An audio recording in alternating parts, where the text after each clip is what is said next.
Part 1 में हमने 7 habit में से 3 हैबिट कवर कर ली है। रिमेनिंग 4 हैबिट हम पार्ट 2 में कवर करने वाले हैं। अगर आपने पार्ट 1 नहीं देखा होगा दोस्तों, डिस्क्रिप्शन में लिंक दे दी है, आप वहाँ जाके चेकआउट कर सकते हैं। चलिए दोस्तों, अब शुरू करते हैं।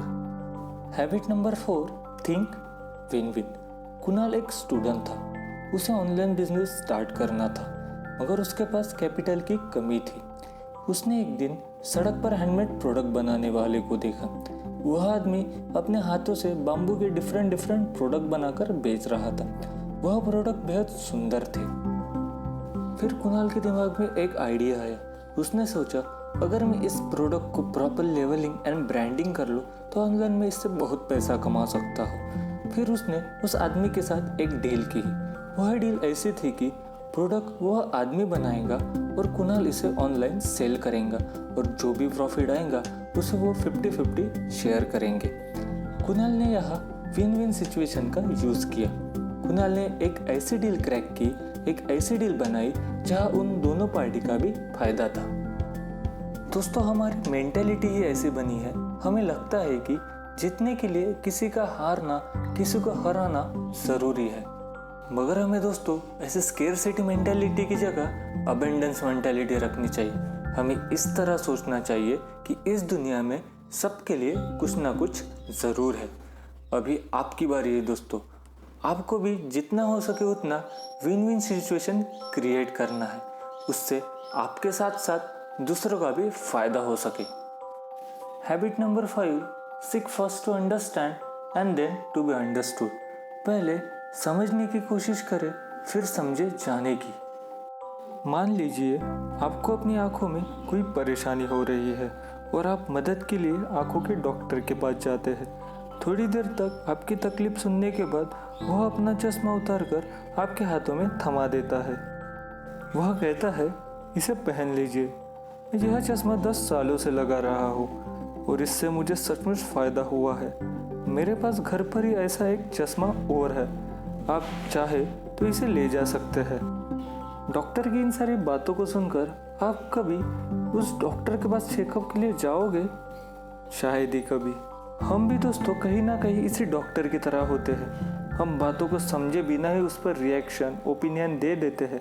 बातों को समझे बिना ही झगड़ा करना शुरू कर देते हैं। हमें लगता है कि हमारी फीलिंग कोई नहीं समझ पाता, मगर रेयरली हम भी दोस्तों किसी की फीलिंग समझ पाते हैं। हम आमतौर पर यह चाहते हैं कि हमें पहले समझा जाए। ज़्यादातर लोग समझने के इरादे से नहीं सुनते हैं, बल्कि वे जवाब देने के इरादे से सुनते हैं। वे या तो बोल रहे होते हैं या बोलने की तैयारी में होते हैं। वे हर चीज़ को अपने पॉइंट ऑफ व्यू से फिल्टर करते हैं और दूसरे के जीवन में अपनी आत्मकथा पढ़ते हैं।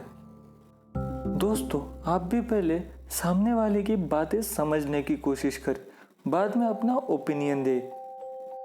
Habit number 6, synergy. अगर आप दो पौधों को नज़दीक लगा दें तो उनकी जड़ें आपस में मिल जाती है और मिट्टी की गुणवत्ता को सुधार देती है, ताकि दोनों पौधे उससे बेहतर बढ़ सके जितना कि वे अलग अलग बढ़ सकते थे। अगर आप लकड़ी के 2 टुकड़ों को आपस में जोड़ दें तो वे मिलकर उससे अधिक बोझ सह सकते हैं जितना वे अलग अलग सह सकते थे। पूर्ण चीज़ अपने हिस्से के योगफल से अधिक बड़ी होती है। एक और एक जुड़कर 3 के बराबर हो सकते हैं या उससे भी अधिक हो सकते हैं।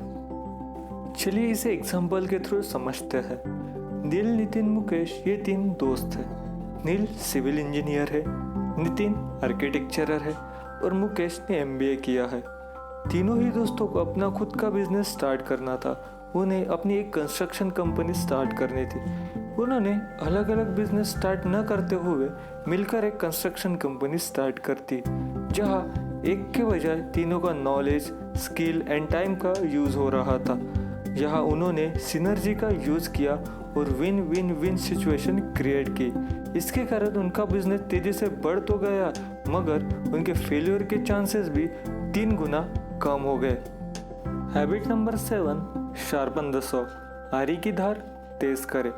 कभी कभी जब मैं विचार करता हूँ कि छोटी छोटी चीज़ों के कितने ज़बरदस्त परिणाम होते हैं, तो मैं यह सोचने के लिए प्रेरित हो जाता हूँ कि कोई भी चीज़ छोटी नहीं होती। मान लीजिए आप जंगल में किसी आदमी के पास पहुंचते हैं। वो तेजी से पेड़ काटने में जुटा है। आप उससे पूछते हैं, आप क्या कर रहे हैं? वह अधीरता से जवाब देता है, आपको दिख नहीं रहा, मैं आरी से यह पेड़ काट रहा हूँ। आप आश्चर्य से कहते हैं, आप तो बहुत थके दिख रहे हैं, आप यह काम कब से कर रहे हैं? वह पलटकर जवाब देता है, 5 घंटे से ज़्यादा हो चुके हैं और मैं बुरी तरह थक गया हूँ। बड़ी मेहनत का काम है ये।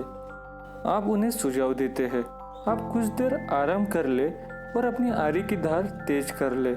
मुझे विश्वास है कि इसके बाद यह ज़्यादा तेजी से काम करेगी। वह कहता है, मेरे पास आरी की धार तेज करने के लिए समय बिल्कुल भी नहीं है। मैं पेड़ काटने में बहुत ज़्यादा व्यस्त हूँ। दोस्तों, 7वीं आदत आरी की धार तेज करने के लिए समय निकालना ही है। यह पिछली 6 आदतों का सार है। हैबिट नंबर 7 बेसिकली 4 कॉलम पे डिपेंड है। पहला कॉलम है मेंटालिटी। इसमें पढ़ना, लिखना, कल्पना करना, प्लान्स बनाना शामिल है। दूसरा कॉलम है फिजिकल। इसमें एक्सरसाइज, डाइट, स्ट्रेस कंट्रोल जैसी चीज़ें शामिल है। तीसरा कॉलम है सोशल। इसमें हेल्थ, नेचुरल सेफ्टी और सिनर्जी शामिल है। चौथा कॉलम है स्पिरिचुअल। इसमें मेडिटेशन, प्रिपरेशन, डिटर्मिनेशन जैसी चीज़ें शामिल की गई है। ये वैल्यूएबल इंफॉर्मेशन मैंने 7 habits of highly effective people book से बताई है। अगर आपको ये बुक परचेस करनी है तो डिस्क्रिप्शन में मैंने लिंक दे दिया है, वहाँ जाके आप ये बुक परचेस भी कर सकते हो। दोस्तों, अगर हमारे वीडियोस आपके लाइफ में कुछ वैल्यू ऐड कर पा रहे हैं तो लाइक, शेयर एंड सब्सक्राइब ज़रूर कीजिए। Thanks for watching.